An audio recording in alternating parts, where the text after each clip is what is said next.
Comenzamos. Bueno, primero que todo, buenas tardes a todos. Hay una pregunta, vamos a partir con una pregunta, cuénteme. ¿Sabe que soy la alumna que le envió el correo de hace como 2 días sobre el cupo? Perfecto. ¿Sabe qué? Que me he metido a SIGA y no me sale que yo estoy inscrita, de hecho no me llegan sus correos, nada. Y a mí me habló también, me habló el jefe de carrera de Ya. informática, me dijo que ya estaba solucionado el tema. También la profesora Cecilia Reyes también me dijo que ya estaba listo el tema, pero en el SIGA ni en el aula no me sale nada. Ya. Ya, mire, eso sería regularizar pronto. Yo la información que le mandé el otro día, y les comento a todos también, el profesor Hoffman me dijo que se había aumentado el cupo de la asignatura a 65 alumnos y Sí, que eso ya había sido puesto en SIGA. Ahora, creo que aún no se ve reflejado en SIGA ese aumento de cupo, creo. Pero entiendo que deberían actualizarse ya esta semana para que queden tranquilos con el tema de la inscripción dentro del ramo. sí, claro, porque profe no me llega ningún correo suyo, nada. Entonces yo igual estaba postulando desde marzo y es raro que no me salga nada. Es el Qué único ramo que extraño. tiene problema.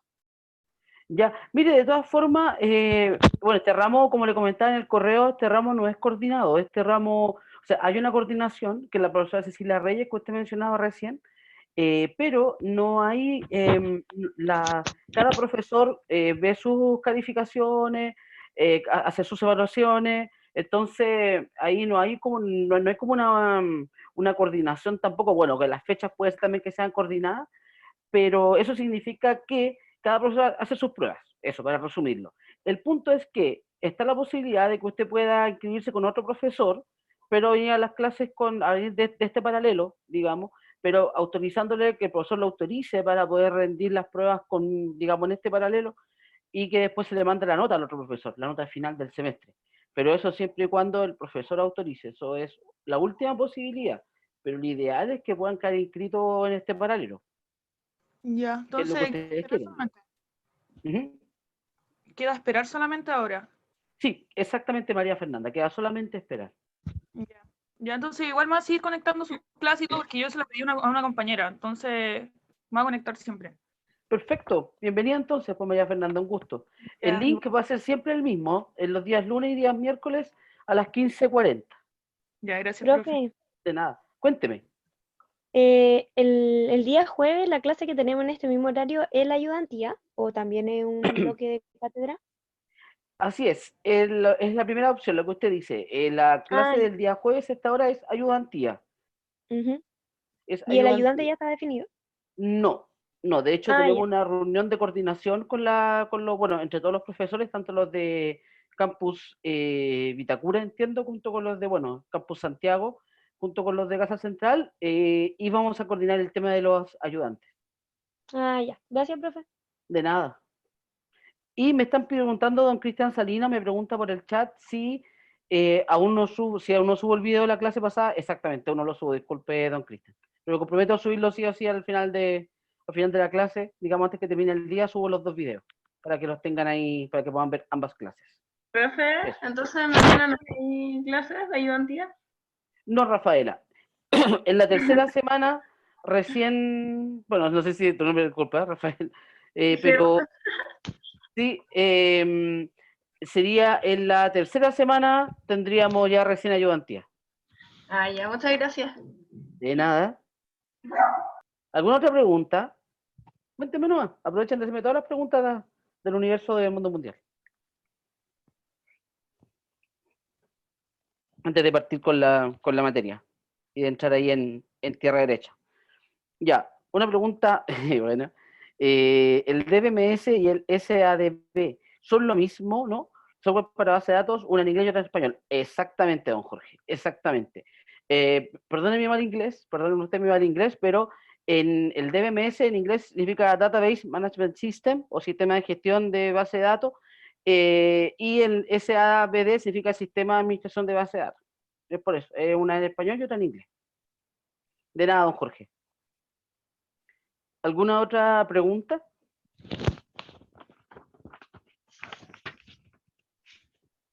¿No? ¿Ninguna? ¿Ninguna? Ya. Estamos. Estamos listos, entonces, como dice Don Seba. Perfecto. Entonces vamos a compartir la pantalla. Vamos a dar inicio a la clase. Y para contextualizar, les comento que estamos en la unidad 1 de la asignatura. Digamos, como a conceptos de base de datos, algunos conceptos básicos. El objetivo es como generar una forma de antesala a las siguientes unidades, que es donde vamos a entrar más de lleno a utilizar base de datos, ya sea crear modelos, poder cargar esos modelos en un DBMS, poder explotar esos modelos, etcétera, ¿ya? Y la clase pasada, si no me falla la memoria, habíamos quedado aquí. Esta fue la última PPT que vimos. Y bueno, y vamos a hablar rápidamente, hablamos del concepto de base de datos. Perdón, bueno, aquí me están haciendo unas preguntas. Vamos a chatear. No, la anterior habíamos quedado, me dice don Jorge. Veamos, en esa quedamos, ¿cierto, don Jorge? El cuadrito. Sí, en esa. Estupendo. Muchas gracias. Muchas gracias, chiquillos. Si me que mi memoria es más, tanta cosa in my head. Pero bueno, ya. Entonces, este monito de acá, bueno, este ya lo habíamos conversado, sí, este ya lo habíamos explicado, sí, esto sí me acuerdo, sí, eso sí. Ya. Bueno, cuando hablamos de un sistema de información, que digamos estamos hablando de base de datos, ¿cierto? De términos generales, hablamos del concepto de dato, qué era el dato, qué se diferenciaba de la información. Hablamos también, dijimos que una base de datos es un conjunto de, digamos, un repositorio donde yo almaceno ciertos datos, pero no cualquier cosa. Tiene que tener una estructura, un orden, ¿cierto? No se trata de llegar y meter cualquier cosa, lo que se me ocurra en una base, y poder explotarla después. Tiene que tener cierta lógica o una estructura que la sustente, ¿ya? Bueno, ¿cómo se relaciona eso con los sistemas de información? Cuando hablamos de un sistema de información, hablamos de un conjunto de componentes que trabaja al unísono, conjunto, ¿cierto? Estos componentes trabajan juntos a fin de poder almacenar, poder recopilar, almacenar, procesar y distribuir información. Ese es el concepto, digamos, de un sistema de información, en términos generales. ¿Qué componentes forman un sistema de información? Tenemos por un lado la tecnología o el software, que es el que procesa, digamos, estos datos. Otro componente son los datos, se considera también algo fundamental en un sistema de información. Un sistema de información tiene que tener datos. Al mismo tiempo, también un sistema de información tiene que tener procesos que permitan tomar esos datos y convertirlos en información que sea necesaria y que sea, digamos, útil para el sistema de información, y al mismo tiempo tiene personas. Eso, bueno, ese concepto lo van a ver ustedes en detalle en el siguiente ramo de esta línea, como les comentaba la clase pasada. Después tienen un ramo de sistemas de información y ese concepto lo van a ver súper en detalle, mucho más a fondo, ¿ya? Pero bueno, les dejo ahí por lo menos digamos, la motivación para, ¿ya? Bueno, ahora, cuando desarrollamos un sistema de información, no es tan fácil llegar y hacerlo. No es sentar y voy a programar, aquí está el sistema, bienvenido sea. Hay toda una serie de etapas que yo tengo que seguir. La primera de ellas es el análisis. El análisis es la etapa donde yo tomo todos los requerimientos del usuario, los junto como en una gran bolsa, ¿cierto? Todo lo que el usuario necesita, y de eso yo puedo tener conocimiento de aquello que el usuario quiere. Porque nosotros partimos de la premisa no que el cliente es una persona que no sabe las cosas, pero a veces el cliente no tiene mucha noción de lo que realmente quiere o de cuáles son los límites de lo que él quiere. Porque, por ejemplo, yo puedo querer, no sé, un elefante rosado, por ejemplo, el elefante rosado no existe, entonces es complicado poder encontrar o solicitar algo que realmente en el mercado no está. Y a veces pasa también con los clientes, entonces una de las labores también es poder bajar esa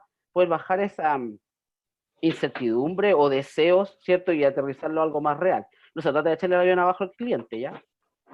Bueno, cuando hablamos entonces de la segunda etapa de diseño, ahí nosotros tomamos los requerimientos del usuario y los transformamos en un diseño de un sistema. Es lo que nosotros vamos a hacer, es la maqueta del sistema. Y así el cliente puede tener claro qué vamos a construir nosotros. Y de paso también unificamos criterios, porque si el cliente quiere A y yo le voy a construir algo que satisface B, en realidad no le estoy ayudando mucho al cliente, no le estoy siendo muy útil, ¿ya? Y esa parte va en el diseño. La tercera parte es la construcción. Cuando yo tomo ese diseño que yo le mostré al cliente y que fue aprobado por él, porque el cliente tiene que aprobar el diseño, no es llegar, yo le muestro el diseño y me pongo a construir al tiro, tiene que aprobarlo el cliente, ¿ya? Y una vez cuando él lo aprueba, yo empiezo a construir, a desarrollar un sistema de información. Una vez que yo lo desarrollo, lo construyo, ahí tengo que implementarlo. Y en esa implementación vienen varias cosas, ¿cierto? Primero viene, bueno, montar el sistema en un ambiente real. Generalmente cuando hablamos de construcción, siempre se construye o se desarrolla en ambientes de prueba, en ambientes de desarrollo. Y una vez que ya el sistema está probado, está testeado y vemos que hace todo lo que tiene que hacer, entonces ahí lo pasamos recién a un ambiente productivo. Y eso, esa es la etapa de implementación, cuando yo paso de una etapa de un ambiente de desarrollo a un ambiente de, digamos, de producción. Junto también con el desarrollo de los manuales, las pruebas, etcétera. De hecho, las pruebas de usuario también es algo que no es tan así, que puede resultar algo tan trivial. De hecho, habíamos mencionado en la clase pasada que hay personas dentro de una organización en lo que es el desarrollo de sistemas, que su rol es hacer pruebas de sistemas, que son los que su rol es el aseguramiento de la calidad. Y como última etapa está el mantenimiento, que es cuando yo voy validando que el sistema de información hace lo que tiene que hacer, no tiene ningún tipo de falla, y si tiene alguna falla, evidentemente la puedo arreglar. Las fallas usted las puede ir clasificando de acuerdo a su nivel de, digamos, a su nivel de impacto, y de acuerdo al nivel de impacto usted también puede definir tiempos en los cuales usted responde frente a un fallo, ¿ya? Pero eso. Ya. Bueno. Perdón, no. Ya sería autorrespondido, don Jorge. Ya, perfecto. Bueno, respecto de la relación con las bases de datos, ¿por qué mencionamos esto? Porque esto es un tema súper técnico y muy de desarrollo de sistemas, ¿ya? Pero ¿por qué tiene relación con las bases de datos? Porque las bases de datos van a ser algo súper importante en el desarrollo de sistemas de información. Todo sistema de información usa datos, tal como, y vimos que es una de las 4 partes de un sistema de información, los datos. Y como tal, los datos yo necesito un lugar, un repositorio en el cual yo vaya almacenando datos siempre, porque los datos van a ser, digamos, casi la benzina de este sistema de información. Si no tengo datos, no tengo nada que procesar y no tengo nada que, digamos, considerar. Bueno, ahora, siendo nosotros realistas y siendo súper justos, de las 4 partes que mencionamos de un sistema de información, son todas igual de importantes. No podemos decir los datos son más importantes que los procesos, o los procesos son más importantes que la tecnología, ¿cierto? No se puede mencionar algo como eso, ¿ya? Eso. Voy a colocar el chat acá al lado para ir viendo si hay alguna pregunta. Señorita Sofía, cuénteme, ¿qué duda tiene? Por favor. Profe, es que no me quedó muy clara la diferencia entre la construcción y la implementación. Perfecto, perfecto. Mira, Sofía, cuando hablamos de construcción, hablamos de la codificación del sistema. Cuando yo tomo el diseño, porque el diseño es una maqueta, es cómo se va a ver el sistema. Ahí entra lo que es el modelo de datos, que es lo que nosotros vamos a aprender en este ramo. Entra, por ejemplo, bueno, casos de uso, UML, que es como hacer la maqueta de un sistema de información, de un software. Y construir es codificar eso, pasar esa idea, esa maqueta, pasarla a un sistema real o tangible, ya sea un portal web, ya sea una aplicación móvil, ya sea una plataforma de escritorio, ya sea un sistema electrónico basado en circuito o algo con Arduino, lo que usted estime conveniente y aquello que el usuario evidentemente le solicite. Y cuando hablamos de implementación, hablamos de tomar ese sistema que ha sido construido y ponerlo en marcha. Que la persona puede ocupar eso, porque de ahí hay un tema que no es trivial, no es llegar y decir, ya señores, acá estamos listos, usted me dice si falla. No, o sea, hay una serie de procesos que hay que seguir una vez que yo termino un sistema y que ya llega a ser un sistema puesto, digamos, usado por los usuarios, valga la redundancia. Eso, no sé si respondo a su pregunta, señora Sofía. Mientras tanto me dice don Byron... Sí, gracias. De nada, Sofía, un gusto. Byron me dice, profe, ¿puede explicar la relación que tiene con la base de datos? Ya, lo que pasa es que los sistemas de información dijimos que eran sistemas que se componen de estos 4 componentes, son todos los sistemas informáticos que permiten poder almacenar, procesar y enviar o mostrar información. Eso es un sistema de información en términos generales, ¿ya? ¿Por qué se relaciona con la base de datos? Porque los sistemas de información usan datos para poder trabajar. Y esos datos tienen que ser almacenados en una base de datos. Por eso, pues, ahí está la relación. O sea, yo necesito, o sea, podríamos decir, en términos súper estrictos, que yo necesito una base de datos para un sistema de información. Necesito, por, digamos, casi como por regla de, como una implicancia. Si un sistema de información tiene datos, entonces implica que el sistema de información va a tener una base de datos. ¿Ya? No sé si respondo a su pregunta. De nada, don Byron. De nada. Eso. Cualquier duda usted me puede ir interrumpiendo. Yo tengo acá abierto el chat para ver ahí sus preguntas. Ya. Este cuadrito de acá es, digamos, bien interesante, por lo menos para mí. Espero que también para ustedes. Pero bueno, acá está hablando respecto de los niveles de decisiones que pueden existir en una organización. Habíamos visto en la clase pasada que nosotros tenemos 3 niveles de decisión. Tenemos el nivel estratégico, tenemos el nivel, bueno, estratégico o de planificación, también tiene los 2 nombres. Tenemos también un nivel táctico y tenemos un nivel operacional de decisiones. En cada uno de esos niveles yo tomo decisiones. ¿Por qué los dividimos? Porque dependiendo del nivel, las decisiones van a ser distintas. Y en varios sentidos. Si hablamos desde el punto de vista de las decisiones, o del tiempo, por ejemplo, podemos decir que el nivel operacional ve decisiones del día a día, decisiones del corto plazo. El nivel táctico, decisiones con un poquito más tiempo, pero nunca tanto. Y el nivel estratégico, decisiones a muy largo plazo. Decisiones casi predictivas, desde lo predictivo. ¿Ya? En cuanto al tipo de decisión, ahí podemos ver también que en un nivel estratégico es no estructurada, o sea, la información con la que yo tomo la decisión no va a ser tan estructurada, puede ser no tan correcta, no tan exacta, ¿ya? En cambio, en el nivel operacional, la decisión es como mucho más precisa porque se toma con información que es del día a día, la información del continuo. Respecto al modelo de toma de decisiones que yo uso, en el nivel operacional se toman decisiones que van más desde lo normativo, desde las límites o condiciones que se tienen que cumplir en el día a día. Perdón, aquí hay una pregunta. ¿Puede repetir, por ejemplo, con los niveles de decisión? Ya, Jorge, mira. Lo que pasa es que nosotros tenemos niveles de decisión o niveles para poder tomar decisiones. Dependiendo del nivel, hay niveles donde las decisiones se toman con información del día a día. Por ejemplo, bueno, hablemos de niveles por separado, ¿ya? Para que se entienda bien la idea. Cuando hablamos de un nivel operacional, el nivel operacional toma decisiones con información, como decíamos, del día a día. Esa información es muy estructurada. Al mismo tiempo, esa información se basa en decisiones de reglas que tengo que cumplir o límites, por ejemplo, cuotas de venta, por ejemplo, si quiero saber si tengo que llegar a un límite de ventas o una cantidad de productos vendidos, etcétera.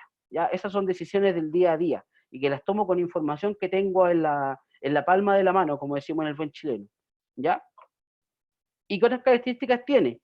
Que se usa, que es información detallada, que es en el tiempo real. O sea, cuando hablamos de nivel operacional, hablamos de información que voy tomando de las transacciones que hago todos los días.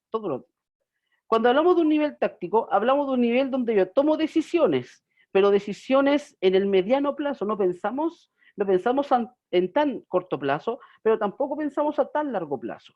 Por ejemplo, si tengo que cambiar alguna marca, por ejemplo, alguna marca de un producto que estoy comprando, que he comprado siempre y tengo que hacer un cambio, eso me va a afectar en mis operaciones, pero no va a ser gravitante en el modelo de negocios que va a tener la organización, ¿ya? Y esas decisiones se toman a nivel gerencial, se hace con información que es menos estructurada y al mismo tiempo es información que es mucho más periódica, que incluso podría estar al nivel de los años.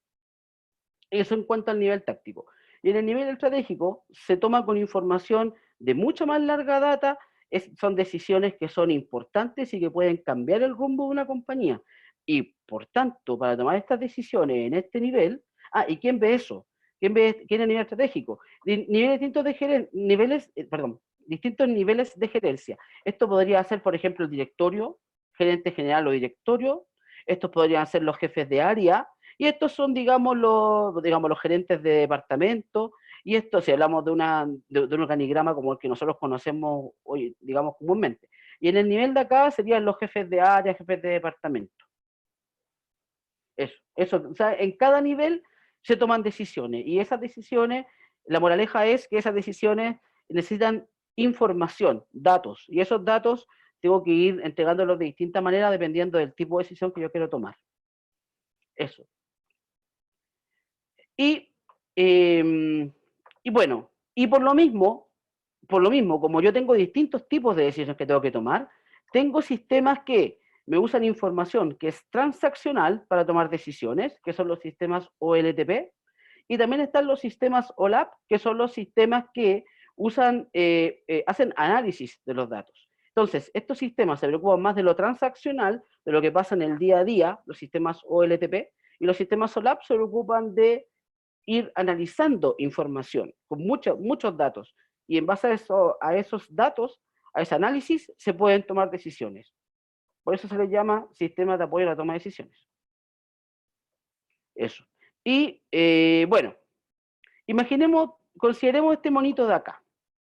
Yo aquí tengo datos, tengo un sistema OLTP, es un sistema que que analiza transacciones, son sistemas que se preocupan del continuo, y con esos sistemas yo voy a obtener información. Recordemos que los datos a mí me entregan información, ¿ya? Y esos sistemas se van a alimentar de todo aquello que está almacenado en mi base de datos, de todos los datos que tengo almacenados, ¿ya? Y yo a mi base interna, a lo que yo tengo, yo le sumo datos históricos, datos que pueden ser de años anteriores también, incluso datos que no son míos, datos que son, por ejemplo, de otras empresas. Si yo quiero analizar escenarios, yo no puedo basarme solamente con lo que pasa dentro de mi organización. Yo tengo que pensar también en otras empresas, incluso en otros sectores productivos, a fin también de ir considerando escenarios distintos y poder hacer comparaciones. ¿Mm?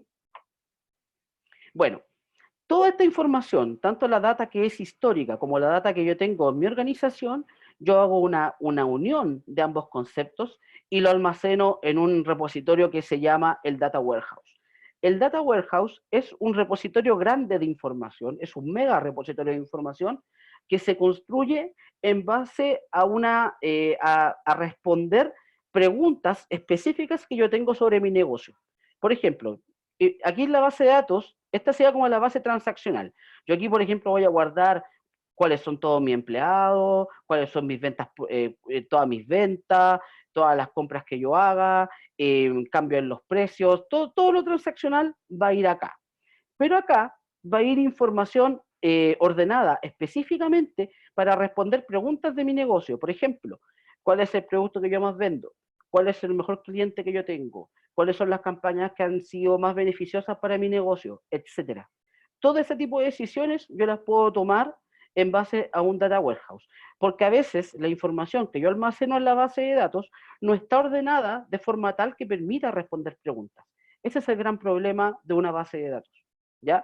¿Hay un estándar? Sí, pero la información o el modelo está hecho para guardar información, no para poder obtener una respuesta a contar de esa información. Y ahí está la diferencia entre estos dos mundos. Ya. Bueno, y después tengo el concepto del OLAP. Bueno, y habíamos dicho, ¿cierto?, que el OLAP es este concepto de análisis de información, ¿cierto? Y eso también, ahí entra en juego el concepto de la minería de datos, o data mining, que es un concepto que vamos a ver al final del curso, ya en la última unidad del curso. Y para eso también, obviamente, aquí puedo usar información externa también que alimenta este sistema. Y, como usted puede ver, yo parto de los datos, paso a la información, y esa información me genera conocimiento. ¿Mm? A ver, bueno, y preguntando lo mismo, ahí después viene un anexo, un anexo después yo lo voy a explicar. Bueno, ¿y quién me respondería si yo le pregunto, están los datos, está la información, está conocimiento? ¿Qué viene después del conocimiento? ¿Quién se imagina que La podría ser? acción, No, tomar decisiones, yo diría que más allá. ver los pasos a ejecutar. De los pasos. Hablemos de un concepto un poco más amplio del ¿Un término. pronóstico, profe? Por ejemplo, aplicación, una persona que toma muchos datos logra obtener mucha información. Yo con Ordenar mucha las información, ideas. ya, y esa persona que es capaz de ordenar la idea, ¿cómo le llamo yo? Esa persona que sabe mucho, que tiene mucho conocimiento, y que en base a ese conocimiento puede tomar ideas, y sabe mucho, que generalmente se le dibuja con barbitas. Es un sabio, un ¿Explicación? inteligente. Exactamente, eso es. ¿Quién respondió? En vos fui yo, ¿Quién es yo? Rodrigo. Don Rodrigo, ¿cuánto? Para anotarlo. Venga. Don Rodrigo, mira, con razón, pues viene de familia la cosa, pues don Rodrigo. Está bien. El maestro Rodrigo, dice. Sí, don Rodrigo, exactamente. Después, dentro de este modelo de avance, digamos, del dato, información, conocimiento, el cuarto nivel sería la sabiduría, que si podríamos hacer como el símil de si alguien que tiene mucho conocimiento y que al final ese conocimiento es capaz de estructurarlo en una decisión que va más allá de lo que uno conoce, digamos, o ve al alrededor de, digamos, de lo que uno logra ver mucho más allá de lo, como dirían por ahí, mucho más allá de lo que se logra analizar a simple vista. Eso, don Rodrigo. Bueno, ese es dato freak, ¿eh? Es un dato, solamente dato freak. Bueno, ahora vamos a hacer un anexo y vamos a hacer un juego para no quedarnos dormidos, ¿ya? Así los mantengo despiertos en esta hora y media. Mire, me gusta a mí hacer lo siguiente. Yo durante mis clases me gusta hacer un par de preguntas de materia, verdadero y falso. Bueno, antes de continuar, me está preguntando don Jorge, ¿qué era ETL? Ya, ETL es una sigla que viene del inglés para variar, que significa extract, transform y load, que significa en español extraer, transformar y cargar. Las herramientas ETL son las herramientas que permiten tomar las bases de datos y otros repositorios y almacenarlos en un data warehouse. El proceso entre la base de datos y la data warehouse se realiza a través de las herramientas que nosotros conocemos como las ETL. Esa es.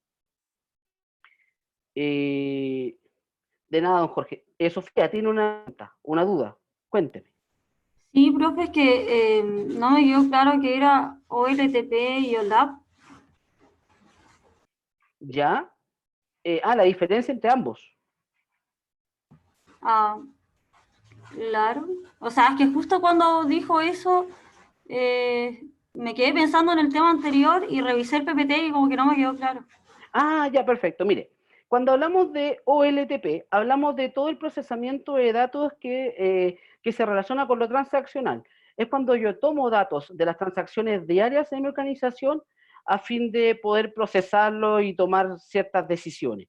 Decisiones que obviamente van en el corto plazo. ¿Ya? Eso sería el OLTP. De hecho, significa Online Transaction Processing. Y la sigla OLAP significa Online Analyzing, algo así, o Analysis Processing, algo por el estilo, que es como el procesamiento bueno, es cuando yo tomo datos, ¿cierto?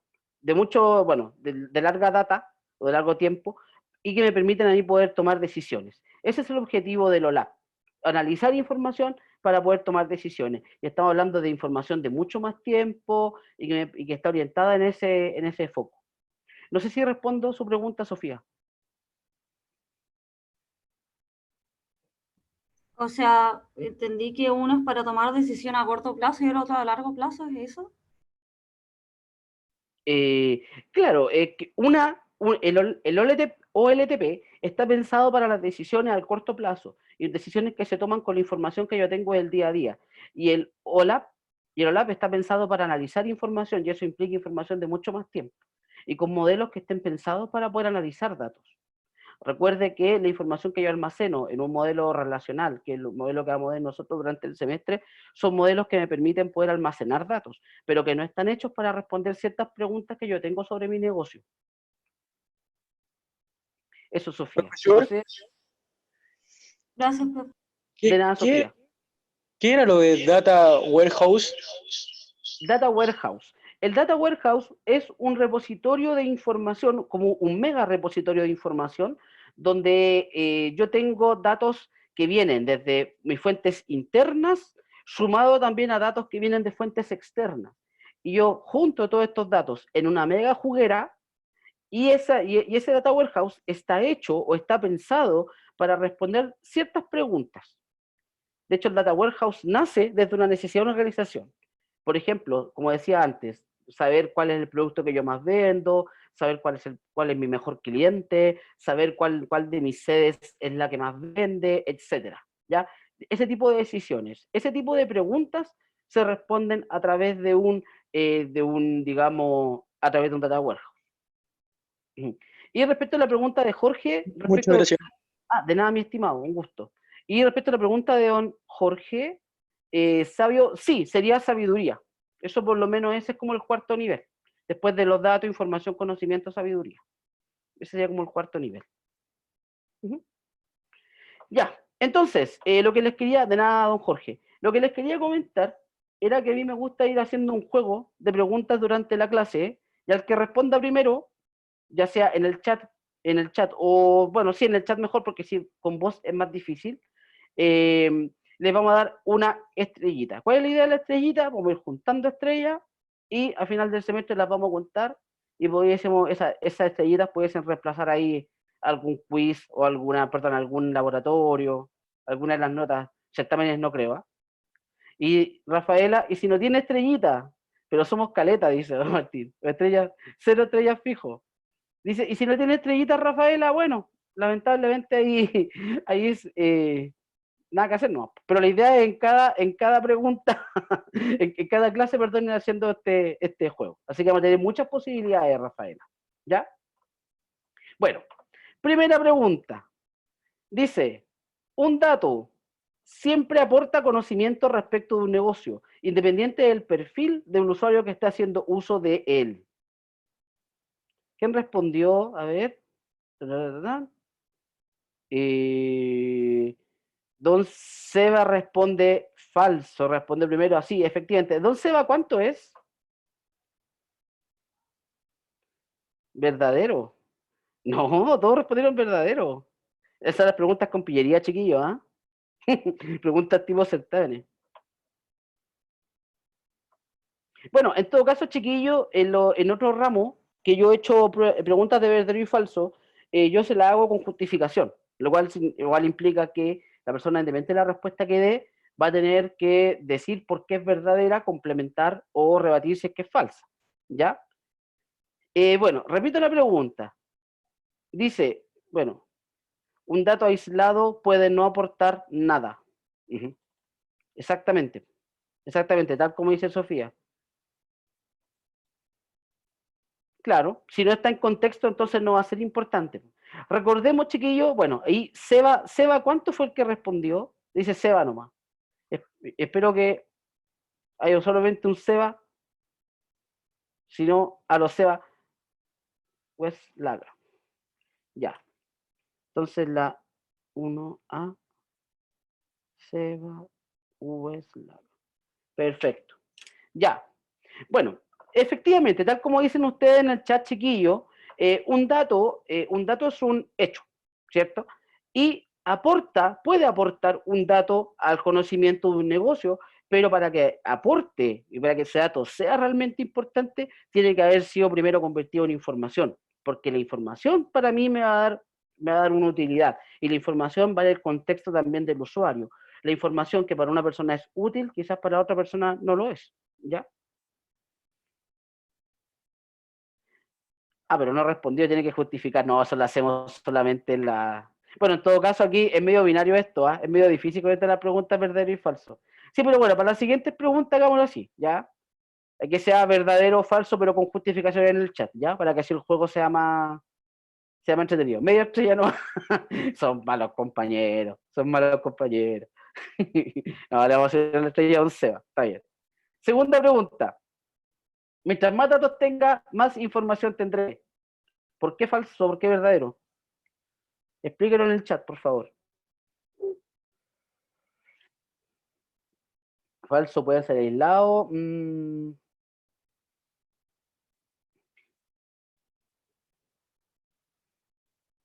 Ya.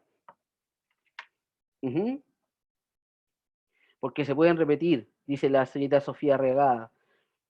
Claro, sí, sí, exactamente, sí, podrían repetirse, sí, pero Falso no necesariamente. Puede ser específico. Depende de cómo lo interprete.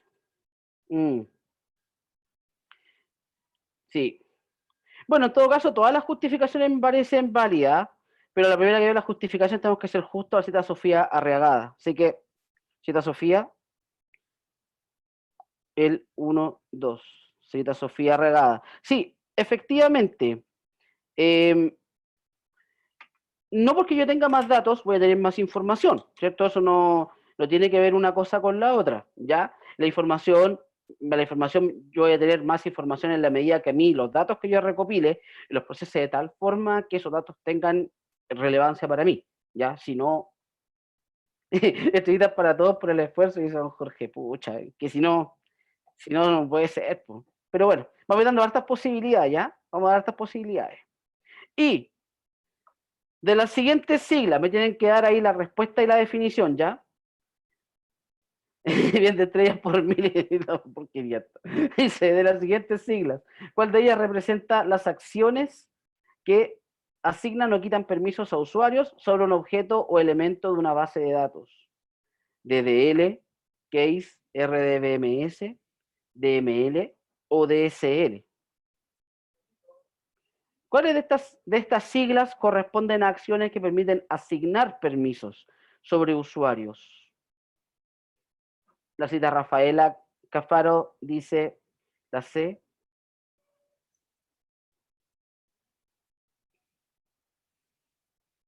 DDL.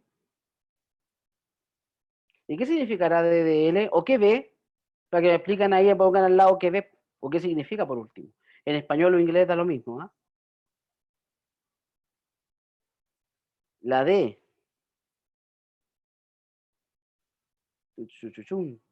Manipulación de datos. DDL. Está difícil esa pregunta, parece. Es muy específica. Es muy específica. Sí, y a ver, esperemos 3 opciones más de responder. Manipulación de datos. Don Johan, ¿y qué significa don Johan la sigla?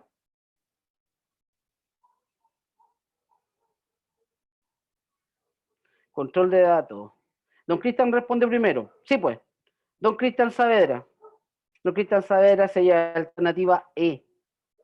Don Cristian, sí.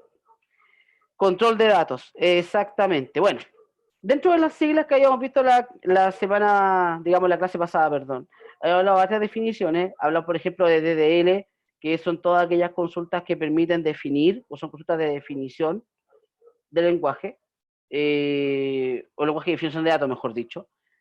Bueno, el case era la herramienta case, el DBMS era un sistema de gestión de bases de datos relacional, el DML era el lenguaje de manipulación de datos, pero ojo, ahí están las consultas del insert, del select, son las consultas que permiten poder obtener y almacenar información y también manejarla, eliminarla, qué sé yo.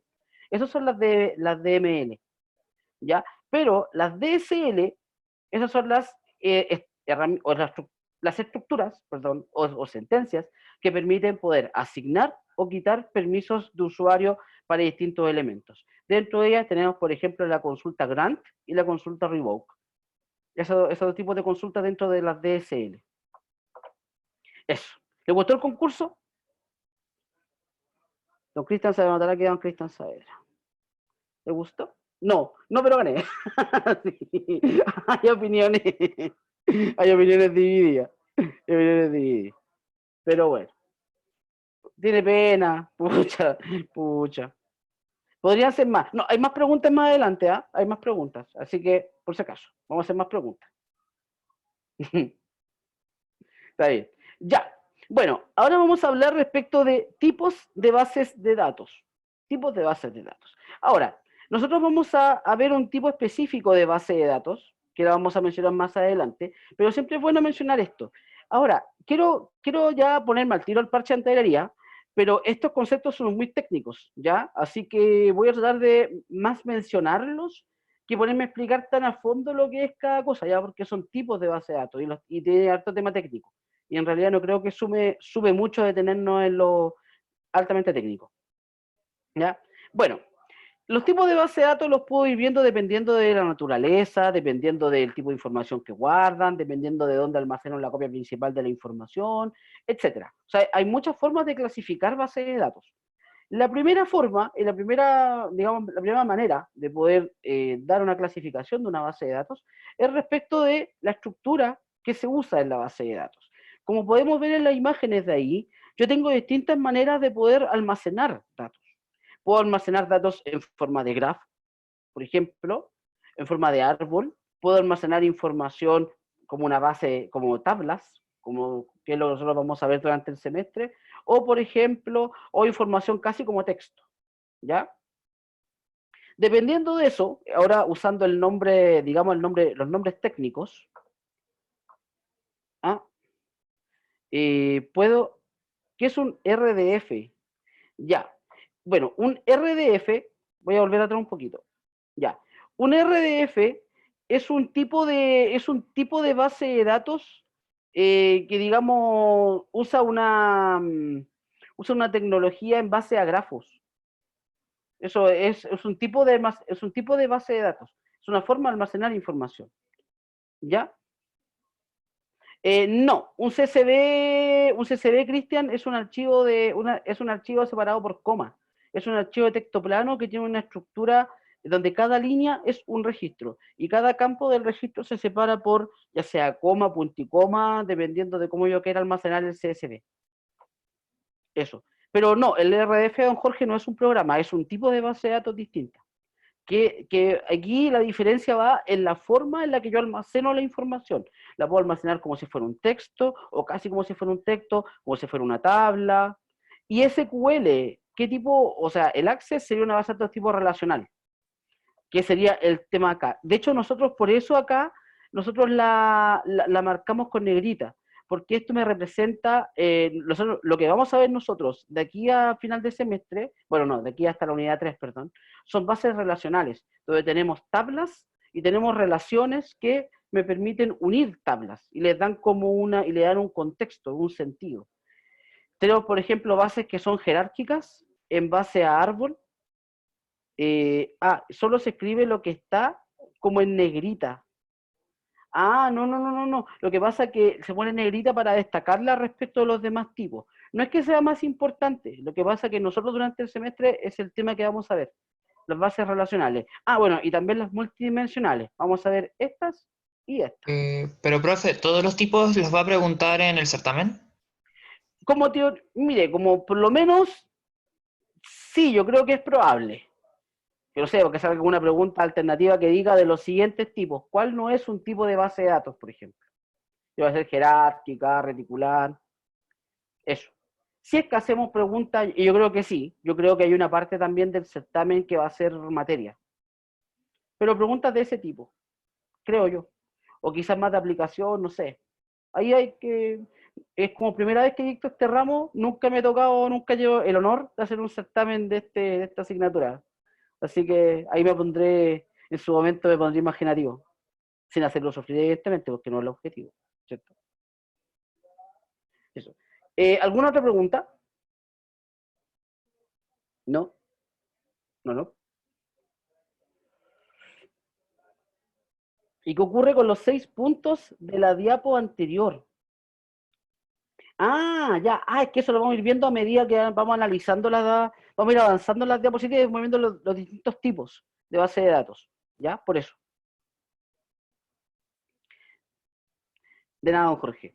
Bueno, entonces habíamos dicho que destacábamos la base relacional, porque es el tipo de base que nosotros vamos a ver de aquí, por lo menos en la unidad 2 y en la unidad 3, por eso la destacamos respecto del resto. No es que las otras no sean importantes, sino que nosotros vamos a ver bases relacionales, ¿ya?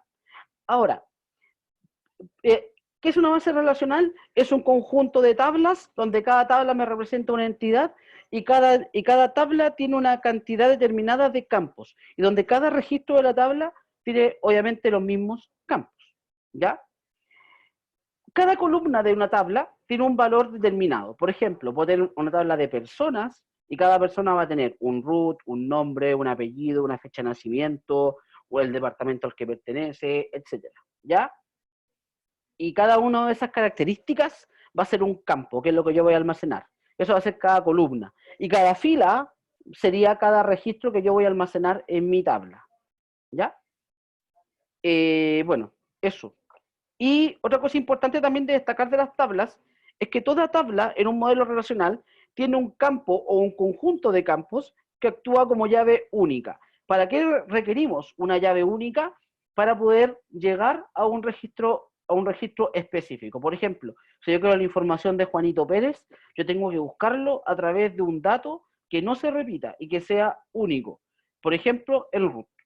¿Ya? A través del root yo puedo llegar a la información de Juanito Pérez. Yo no puedo buscar la información de una persona a través de su nombre, porque yo puedo tener muchos Juanito Pérez, digamos, en el mundo, y es difícil poder encontrar la información a través del nombre. Tiene que ser un dato que no se repita. Y eso es mi llave única, que no tiene por qué ser un puro campo.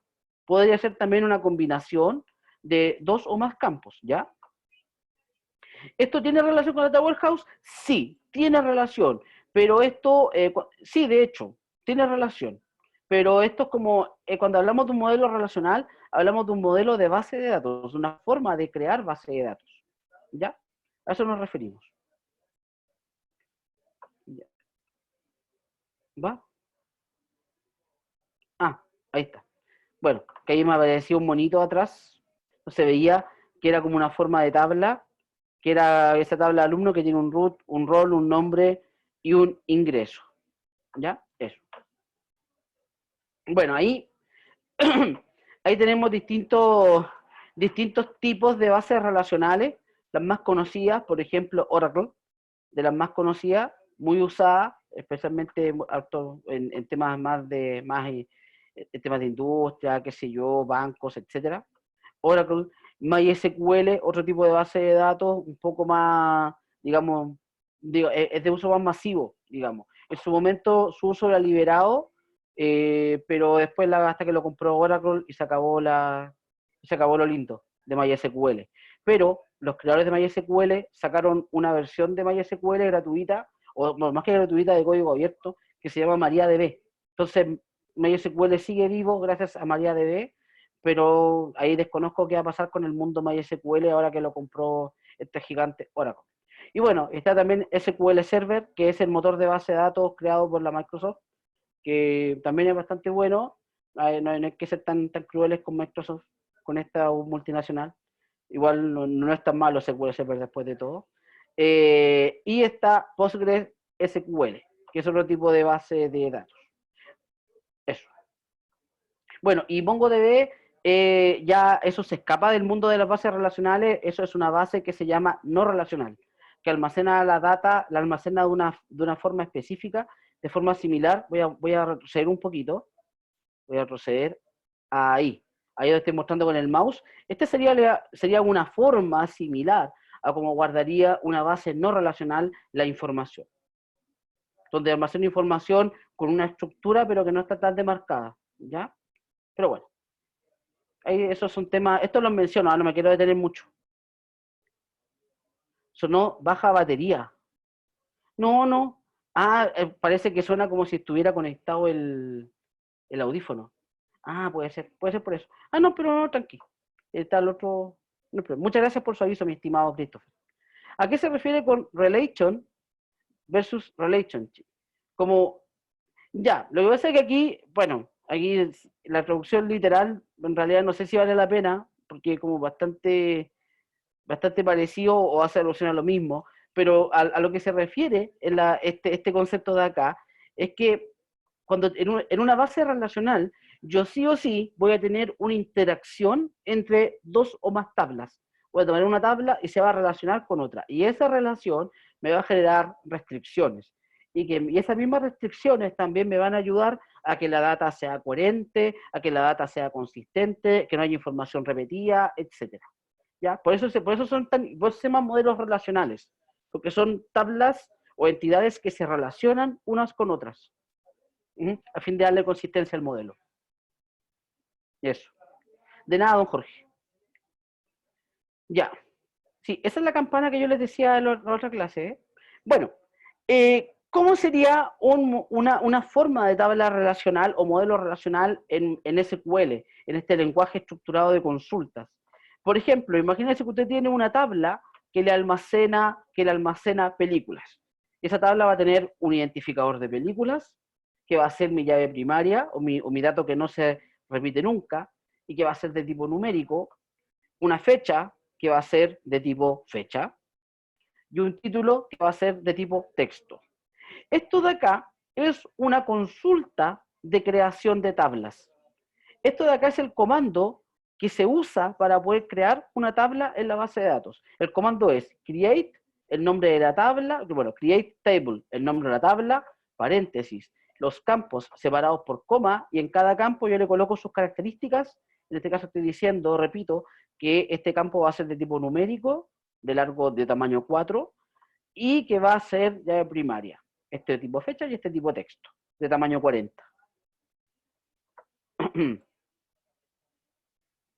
Esto es un lenguaje de programación, un lenguaje de programa que dijo que usted tenía una A. ¿Access puede ser?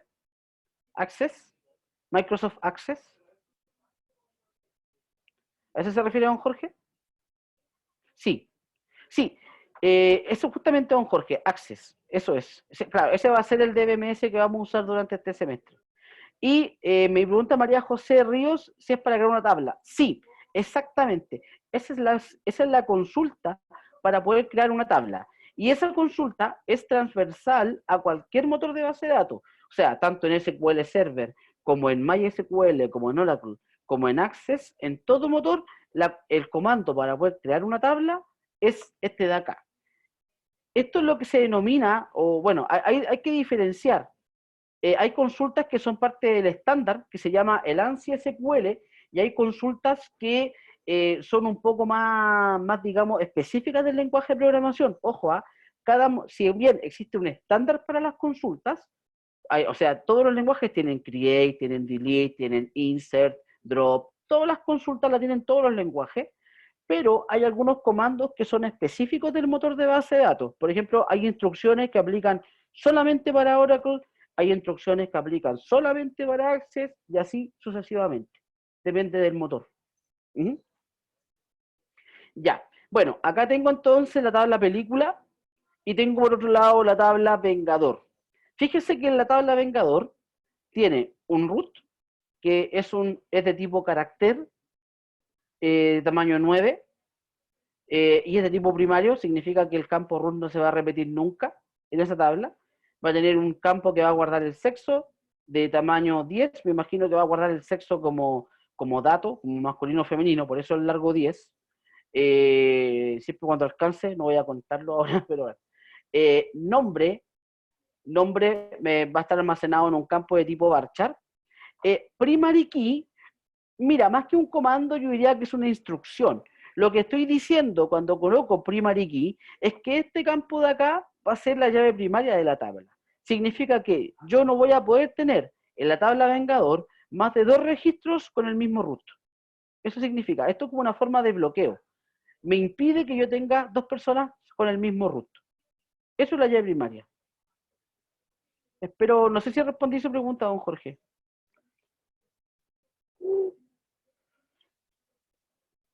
No, para no repetir. Exactamente, don Jorge. Es para no repetir. Para que tenga, por ejemplo, cada vengador, como sabemos que el root es un campo único, con eso logramos que no hayan vengadores con root repetido. Eso. Otra cosa interesante es el caso del nombre. Fíjese que al nombre, aquí le digo nombre, que va a ser de tipo varchar, o sea, va a ser de texto, y va a tener tamaño 35, y además va a ser no nulo. Esto significa que cada vez que yo quiera ingresar un registro, yo tengo que darle sí o sí el nombre. El sexo, por ejemplo, como no dice que no sea nulo, entonces técnicamente yo puedo insertar un vengador, pero sin un sexo determinado. Con un nombre tiene que estar, la fecha de nacimiento puede no estar, y la película, bueno, eso depende. Bueno, es que la película es una foreign key, bueno, es otra cosa. Pero bueno. Y otra cosa importante, fíjese, tienen root, a ver, sería la tía de Pikachu, obvio sí, claro, exactamente. Los Vengadores deberían tener root, o un número que lo identifique. Ahora si son Vengadores chilenos, son Vengadores gringos, los de Real Vengadores, no sé si No sé si van a tener, no sé cuál sería el identificador gringo. DNI puede ser, ID, no sé. No lo sé. Pero sí, pues, obviamente. Si fuera mercado chileno, sí, que sea como la tía Pikachu. O Pareman. Sí. Pero el mejor era el sensual Spider-Man. Ese era el mejor de todos. Ese es mi favorito. Ya. Bueno. Tenemos acá el película ID. Fíjese que la tabla Vengador tiene un película ID. Lo que significa es que cada Vengador se tiene que asociar sí o sí a una película de acá.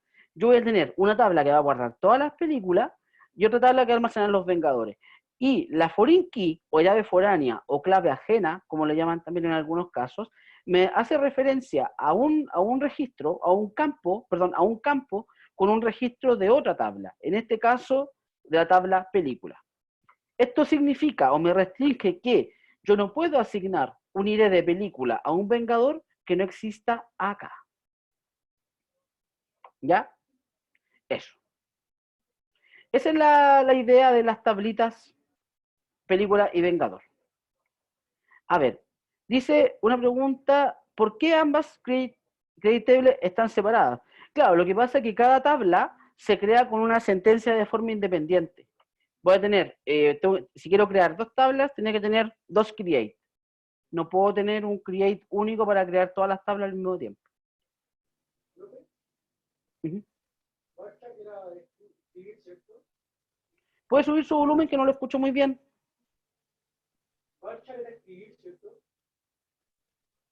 Sí, escriban en el chat mejor. Escriban en el chat su pregunta, que no lo escucho muy bien. Esperemos la pregunta del compañero.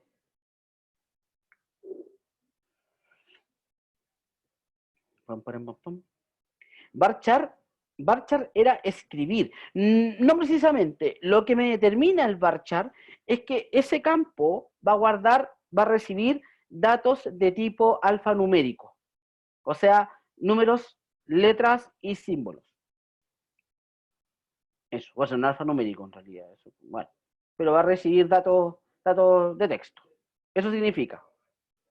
Ese 40, el 40 significa que me va a almacenar máximo 40 caracteres. Lo que venga después de los 40 caracteres lo va a truncar o lo va a eliminar.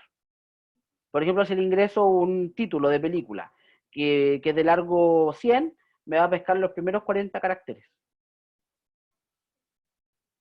Eso significa. Eso, en todo caso, esto lo hacemos solamente a modo digamos, motivacional. Nosotros vamos a ver más en detalle esto en la segunda unidad, ¿ya? Por si acaso, para que no se me asuste. Ya, y el char. El char, la diferencia que tiene con el varchar es que el varchar hace referencia a un tipo de dato que puede ir creciendo en el tiempo. O sea, la forma de almacenar la información es un poco más dinámica que el char. Cuando yo declaro algo como char, yo defino algo de forma estática con un tamaño reservado en memoria principal. O sea, le defino un tamaño, digo ya, el root voy a guardar estos 9 caracteres y va a estar ese espacio reservado. En cambio, en el varchar hay un cierto tipo de flexibilidad en la forma que guardo la información, pero la diferencia se ve a nivel interno, no a nivel externo, ¿ya? En cómo yo almaceno la información. Ambos van a poder guardar texto. No difiere en lo que pueda guardar uno respecto del otro, o en la cantidad de elementos que yo pueda guardar en uno respecto del otro. Eso. Espero haber contestado su pregunta, don Tomás.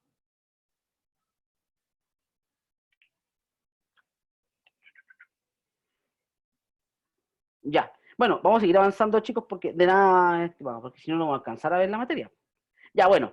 El otro tipo de base de datos se pueden clasificar de acuerdo al nivel organizacional que apoyan. Nosotros habíamos dicho que tenemos 3 niveles de decisión. Está el nivel operacional, que es el más básico, el de información continua. Información, está el nivel táctico, ¿cierto? Que es el nivel intermedio, que es un nivel de gestión. Y tenemos un nivel estratégico o de planificación. Cada tipo de nivel va a usar distintos tipos de base de datos. Entonces, hay bases de datos orientadas a lo transaccional y hay bases de datos orientadas a lo, digamos, a lo analítico. Y él lo determina, obviamente, el objetivo o al nivel al cual apoyan. ¿Ya? Eso. Bueno, además yo puedo clasificar las bases de datos de acuerdo al tipo de información que almacenan. Hay información, bueno, hay bases de datos que guardan información de forma súper precisa, como es el caso de las bases relacionales, donde yo tengo tablas y tengo relaciones. Entonces, la información que yo voy a guardar va a ser siempre en base a tablas. Yo no voy a poder almacenar cosas que escapan al modelo de datos. Yo tengo que almacenar lo que está ahí y de la forma que me dice la base de datos. Por tanto, va a ser información que es muy estructurada y muy precisa.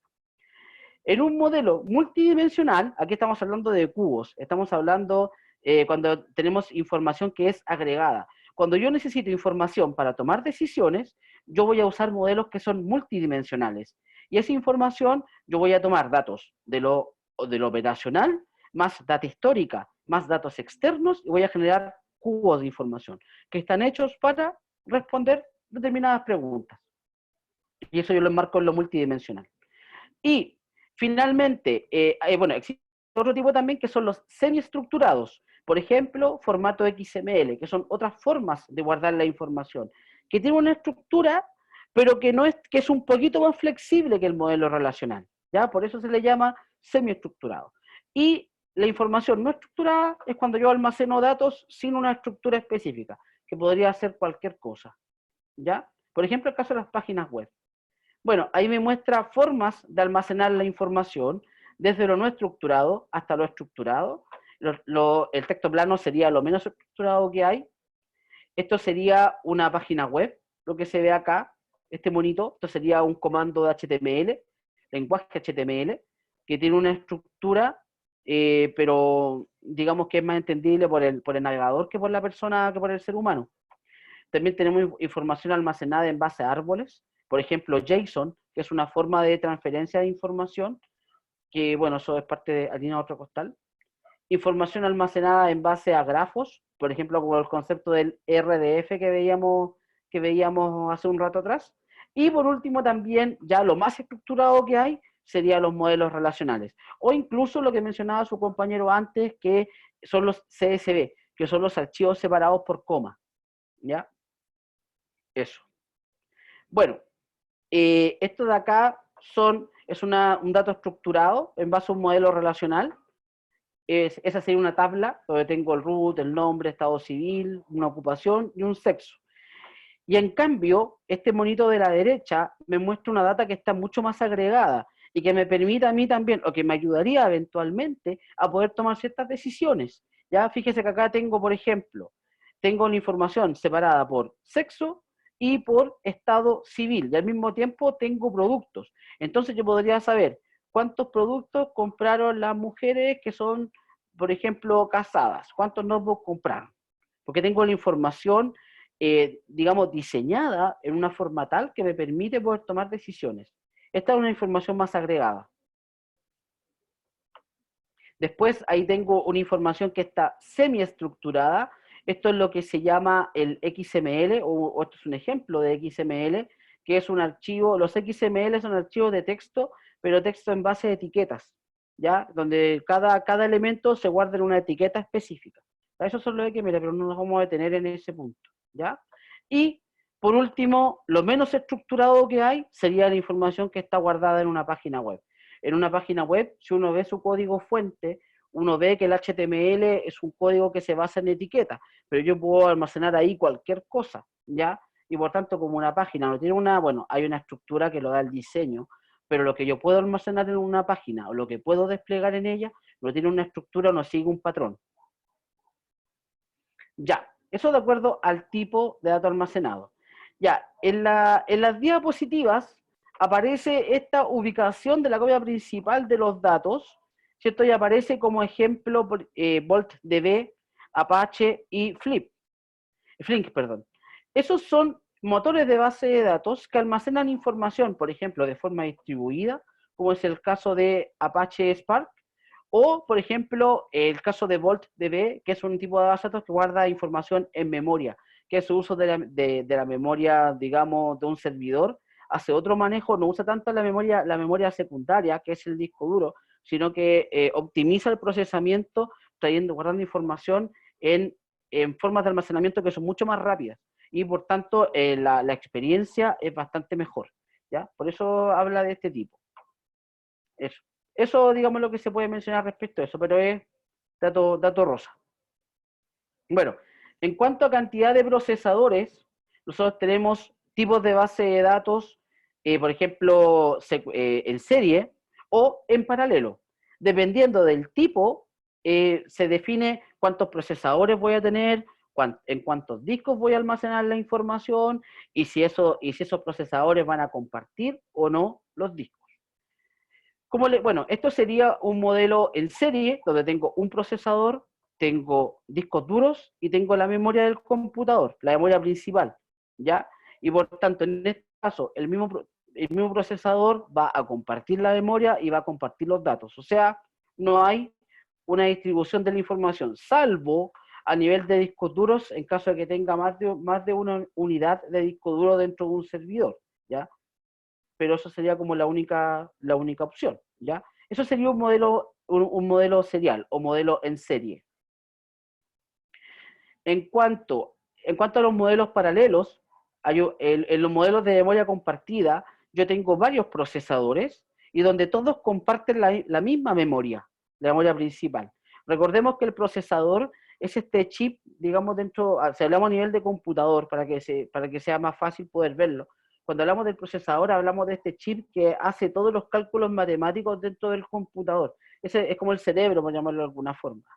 Cuando hablamos de memoria, hablamos de, por ejemplo, las memorias de paso, por ejemplo, como es el caso de la memoria RAM, por ejemplo, no hablamos de memoria. La memoria ROM, en este caso, no aplica porque la memoria ROM es solamente de lectura. Entonces, no serviría como memoria de paso. En ese caso, podríamos considerar solamente la memoria RAM dentro de este concepto de acá. ¿Ya? Entonces, en un modelo compartido, tengo varios procesadores y todos usan la misma memoria y los mismos discos. En un modelo compartido, cada procesador va a tener su espacio en memoria y va a tener su espacio en disco, el cual va a administrar. Lo mismo también va a haber otro procesador con otro espacio en disco y con otra memoria y así. Se generan modelos independientes, pero que cuando hay que trabajar juntos, lo hacen. Eso. Bueno, no sé si voy muy rápido, chiquillos, si hay alguna consulta. ¿Se entiende bien la idea? Voy avanzando más rápido porque me quedan temas por ver y quiero terminarlos todos los conceptos hoy. ¿Sí? No, ¿ahí el silencio otorga? ¿O se quedaron todos dormidos? Una de dos. O lo tienen todos o se quedaron dormidos. Espero que sea lo primero. Perfecto. Ya. Bueno, otra forma de clasificar las bases de datos es en base a la cantidad de sitios que participan en el almacenamiento de datos. O, dicho de otra manera, la forma en la cual yo puedo distribuir la información. Por ejemplo, puedo guardar la información de forma centralizada o la puedo guardar de forma distribuida. Cuando hablamos de un almacenamiento centralizado, es que guardamos todos los datos en un mismo repositorio. Y cuando hablamos de un almacenamiento distribuido, es cuando yo mando porciones de información a un lado, otra porción a otro, otra porción y a otro, y así sucesivamente. Eso de acá sería un modelo centralizado. Fíjese que yo tengo un servidor, que es el que, digamos, el que almacena la base de datos, el servidor de base de datos, el que la salvaguarda, por llamarlo de alguna manera, y tengo los nodos que se conectan, ya sea directa o indirectamente, al servidor de base de datos. Este modelo de acá es el modelo de los más conocidos que existe, donde tengo la base de datos toda en un mismo servidor. ¿Cuál es la ventaja? Que es súper fácil de implementar. Es muy fácil, porque tengo la base de datos, la creo en un servidor y todos acceden al mismo servidor. Súper fácil de hacerlo. El problema es que mientras más gente accede a la información, más difícil se hace acceder, ¿cierto? A medida que vamos creciendo más información, como no tengo distribuida la información, entonces ese servidor tiene que encargarse de responder a todas las consultas que le llegan. Entonces, como optimización o como forma de acceso va a ser bastante más complejo. Cuesta, por tanto, la comunicación, dificulta el poder comunicarse entre un nodo y el servidor, y al mismo tiempo digamos, si falla este servidor de acá, la base de datos completa colapsa, completita. O sea, si falla el nodo central, el nodo que el servidor de base de datos, se cae todo. Y nos fuimos, como diríamos, a la mugre. Ujú. Eso, ese es como el gran problema de un sistema centralizado. Bueno, en un modelo distribuido, yo voy a tener, como les decía antes, distintos espacios, distintas partes de la información o de los datos almacenados en distintos servidores. Puede ser un modelo fragmentado o particionado, que puede haber una partición horizontal o vertical, y la diferencia entre ambas, cuando hablamos de un particionamiento horizontal, hablamos una división a nivel claro, a nivel de los datos. Mando cierta cantidad de datos, lo mando a una fuente y otros datos de la tabla los mando a otra fuente. Eso sería un particionamiento horizontal. Y un particionamiento vertical sería cuando yo tomo algunos campos de una tabla, que son los campos que yo más consulto, los mando a un servidor y la otra parte de una tabla o de una base de datos lo mando a otro servidor distinto. Estoy dividiendo a fin de poder optimizar las consultas que voy haciendo. Esos son modelos para optimizar acceso, ¿ya? Y también la forma en que almaceno la información. Ahora, mientras la información más distribuida esté, es más complejo poder manejarla. Ojo, hacer modelos distribuidos sirve harto, pero siempre y cuando yo los programe como corresponde y la arquitectura que yo implemente sea la que, digamos, la que se debe hacer, ¿ya? Después tengo un modelo, puede ser un modelo replicado o un modelo híbrido. Bueno, aquí se los voy a dejar para que le echen un vistazo. No me quiero detener en este punto, ¿cierto?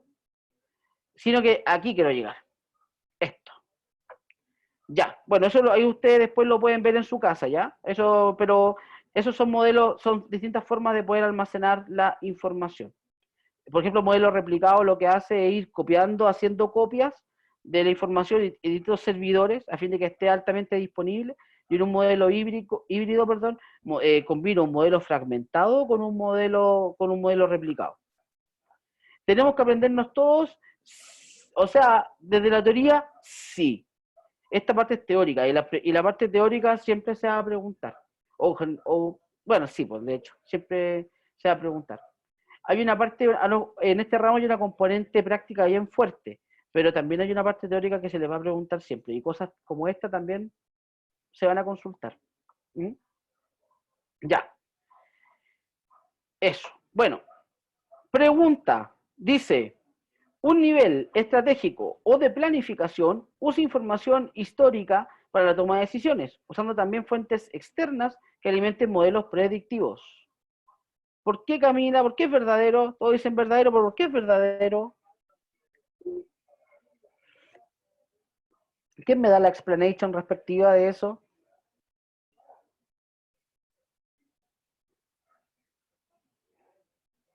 Don Martín dice verdadero porque ve a largo plazo.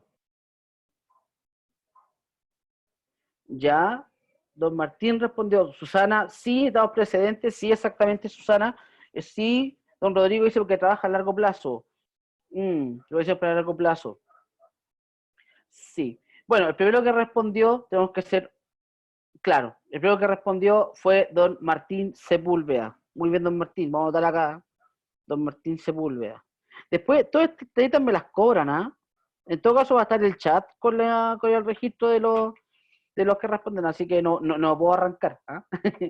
No puedo arrancar con la estrellita. Pero bueno, don Martín Sepúlveda, sí, exactamente. La respuesta es verdadera, tal como dicen ustedes, porque cuando hacemos referencia a niveles estratégicos, estamos hablando de niveles donde yo uso información de muy largo plazo, e información que va orientada a lo predictivo, a poder analizar potenciales escenarios.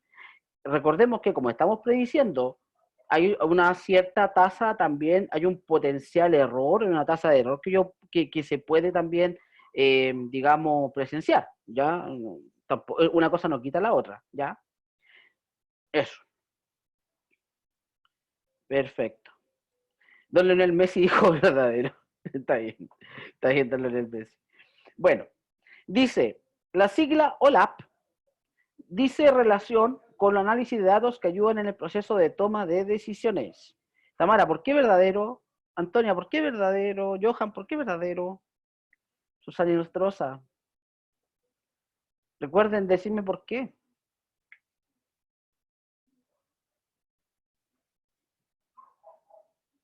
Ya. Ya. Toma decisiones de largo plazo. Las decisiones. Análisis de la información y los datos para tomar decisiones en el tiempo, dice don Jorge. La señora Tamara dice Online Analytic Processing. Literal, apoya la toma de decisiones. Sabiduría, dice don Tomás, don Seba, ya que analiza la mayor cantidad de datos. Ya, bueno, venimos para atrás. ¿Qué fue el primero? ¿Usa el data mining? Sí, pero sí, yo la complementaría un poco más, don Ricardo. Byron, a través de datos externos, genera conocimiento para tomar decisiones, dice más abajo. Sí, sí, ahí me gustó más esa explicación, la explicación que dio don Byron. Don Byron, ¿cuánto es su apellido? Ahí lo vamos a dar como Bajirón. Fire. Byron Astudillo. Byron. Está bien, está bien. Muchas gracias. ¿Y cómo hace para poder escribir tan rápido? Bueno, práctica no don Christopher. Práctica. Don Byron, perfecto. Byron Astudillo. Perfecto. Ya, y última pregunta del día. De las siguientes alternativas, ¿cuál de ellas no es una ventaja del uso de las bases de datos? Datos consistentes entre diversas entidades, información altamente redundante, visión centralizada y única de los datos, datos estandarizados, datos almacenados son independientes de los programas que los utilizan. Todos dicen B, pero ¿por qué dicen B? Necesito la justificación, si no, no me sirve, pues.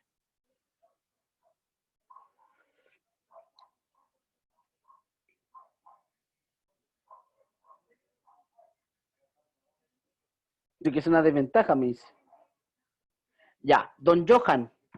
Don Johan. Se está analizando lo mismo. Ya, porque es una desventaja. Ya, me gustó más la explicación de don Johan Manquian. La veo, profe, me dice. Los datos redundantes sobran, no ayudan. Exactamente, pues, don Johan. Exactamente. Los datos que son redundantes, el concepto significa que son datos que se están repitiendo, por tanto, no van a ayudar, solamente van a perjudicar. ¿Ya?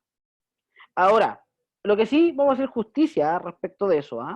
La redundancia no siempre es mala. ¿Ya? La redundancia no siempre es mala.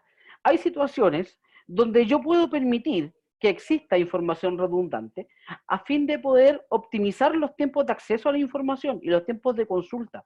Así que la redundancia a veces se justifica, ¿ya? No es muy recomendable. De hecho, en una tercera forma normal, según recuerdo, se debería eliminar la redundancia. Por tanto, si llegamos a una tercera, bueno, vamos a ver cómo normalizar después modelos de datos, ¿ya? Pero en un modelo normalizado como corresponde, en teoría no deberíamos tener redundancia, en teoría. Eso. Así que gracias, chiquillos, a los que participaron ahí por el concurso. Vamos a seguir haciendo preguntas todas las clases, ¿ah? Muchas gracias, don Leonel. Don Leonel, para la siguiente, don Leonel va a anotar. Ya. Bueno. Y el último punto que vamos a hablar rápidamente, que nos queda poquito tiempo. Bueno, nos quedan 10 minutos. Ya, bacán. Es respecto de las etapas de diseño de una base de datos. Para diseñar una base de datos, como les comentaba en algún momento, no es llegar, leer un documento y hacer una serie de cajitas con flechas y aquí está. No, hay toda una serie de, como ustedes imaginarán, hay una serie de pasos que yo debo seguir y de etapas que se deben realizar. La primera de ellas, bueno, vamos viendo cada una de las etapas, ¿ya? Eso es como el monito, ¿ya? Pero vamos viendo cada una de las etapas paso por paso.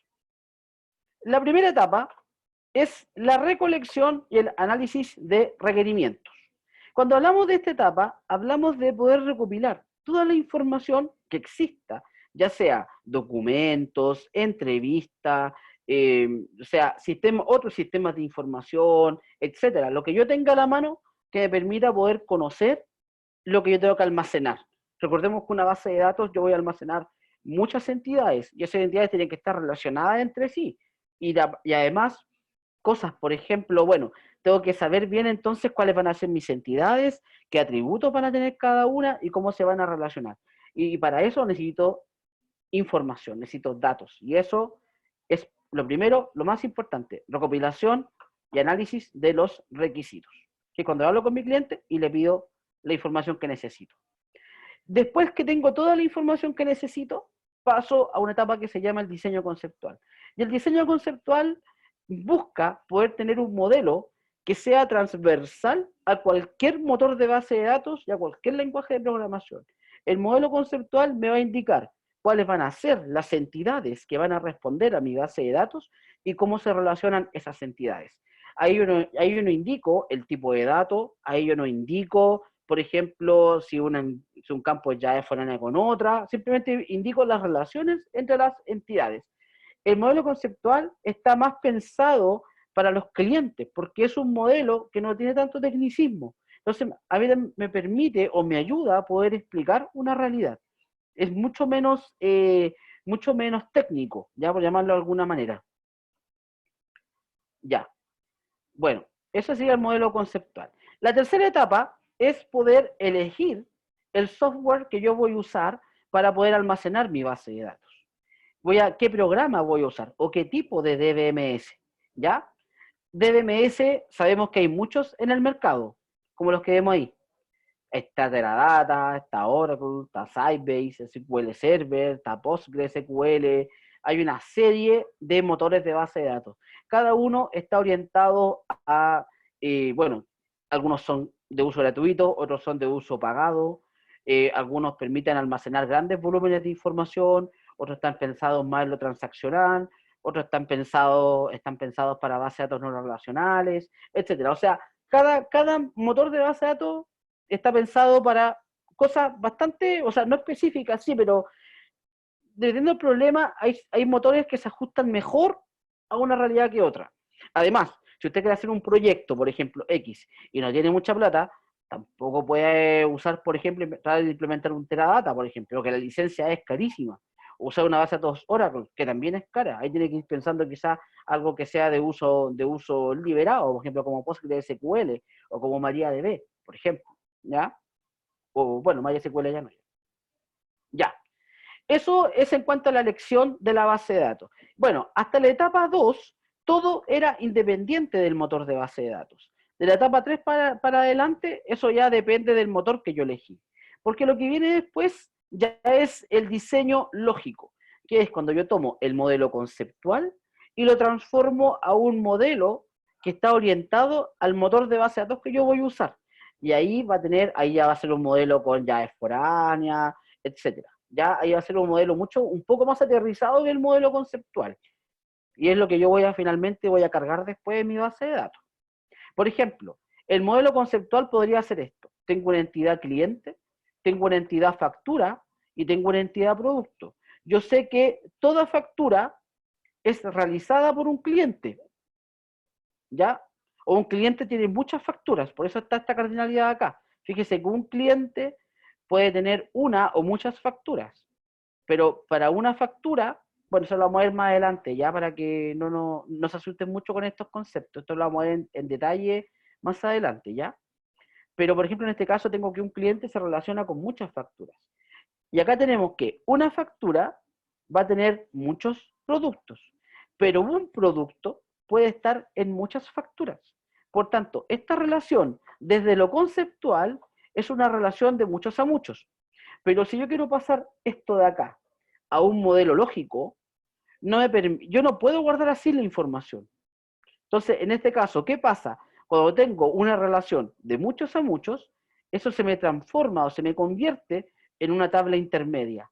Y en esta tabla, y fíjese que en esta tabla tengo los clientes, aquí tengo todas las facturas, aquí tengo todos los productos, y acá voy a almacenar todos los productos que se relacionan con tal o cual factura.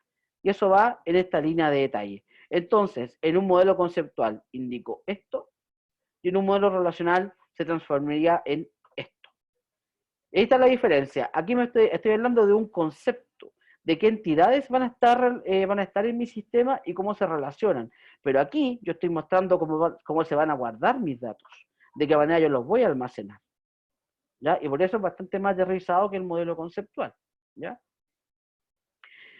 Bueno, una vez que tengo ya el modelo, el diseño lógico, que tengo mis tablas y mis relaciones, tengo que hacer un diseño físico. Y cuando hablamos de un diseño físico, hablamos de definir cómo voy a crear mi base de datos digamos, en mi servidor. Y ahí tengo varios aspectos que considerar. Ahí tengo que ver cosas, por ejemplo, como el tiempo de respuesta, si voy a hacer una base distribuida, si la voy a hacer centralizada, etcétera. ¿Ya? Si voy a almacenar, si voy a tener tantos discos o un solo disco, cuánta información tengo que almacenar, o sea, son ese tipo de preguntas. Entonces, aquí ya estamos entrando a la parte más técnica de la base de datos. ¿Cómo yo la voy a armar por dentro? Porque una cosa es el modelo que yo tenga en mi cabeza o en el papel, pero otra cosa es cómo yo tomo ese modelo y cómo se transforma finalmente en un modelo que queda almacenado en mi servidor. Y eso es el diseño físico. Bueno, aquí tenemos distintas formas de almacenamiento, que eso es tecnicismo que no me voy a detener a explicar, que en realidad no aplica mucho. Bueno, eso es una forma de indexación de la información en toda tabla, o dentro de las tablas, para poder buscar información. Bueno, vamos a reforzar este tema, insisto, más adelante, pero tengo lo que se llaman los índices. Un índice es una herramienta que me permite poder buscar dentro de una tabla información mucho más rápidamente. Eso es un índice. Ya. Y por último, el último paso es la implementación de la base de datos, que es tomar ese modelo lógico y convertirlo en un modelo físico. ¿Cómo lo hago? Yo voy a tomar ese modelo lógico y todas las herramientas case, las más conocidas, me permiten poder transformar un modelo de tablas y relaciones a una serie de consultas que yo voy a pescar y las voy a mandar a un motor de base de datos. Por ejemplo, en esta query de acá, yo estoy creando una tabla llamada alumno. Y acá estoy haciendo consultas sobre la tabla alumno. Aquí, por ejemplo, estoy obteniendo el root y el nombre de todos los registros de la tabla alumno. Y aquí estoy trayendo el registro o los registros tales que la carrera sea igual a inf. Y eso, pues, estimados y estimadas. No sé si queda alguna consulta antes de terminar. ¿No? Espero que les haya estado muy tediosa la clase. Yo sé que estos conceptos son bien teóricos. Esperemos pasar a algo más práctico en las materias siguientes. Hacer más query, meter algo más de base de datos. ¿Cuándo voy a subir los videos? Me comprometo a subirlo hoy, mi estimada María José. Bueno, me compromiso. Si no los subo, usted me los cobra, ¿ya? Me manda un correo y me dice, profe, acuérdese de subir los videos y yo los subo, ¿ya? 5 estrellas, dice, excelente servicio, dice don Christopher. Muchas gracias, don Christopher. Sofía, cuénteme, ¿qué pasó?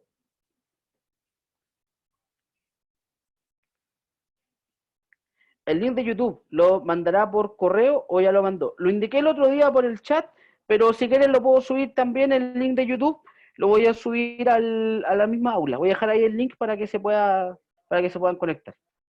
Ahí lo subió, ese mismo. Eso. De nada, estimada Sofía. ¿Alguna pregunta, estimados y estimadas? ¿Ninguna? ¿No? Bueno, entonces, que estén muy bien, chiquillos. Yo les voy a subir la información. Eso. Y recuerden que mañana no hay ayudantía, sería contar de la tercera semana. Cualquier consulta, ustedes me pueden ahí preguntar por el correo, ¿cierto? Y les respondo las preguntas, o por la misma aula virtual de la USM. Así que eso. Un saludo a todos, un abrazo, que les vaya bien y nos veremos el próximo lunes. Que les vaya bien. Chao, Rafaela. Chao, Cristóbal. Gracias, Cristóbal. Chao, chiquillos, que les vaya bien. Chao, Sofía. Cristian, María Fernanda. Que les vaya bien. Chao, Helen.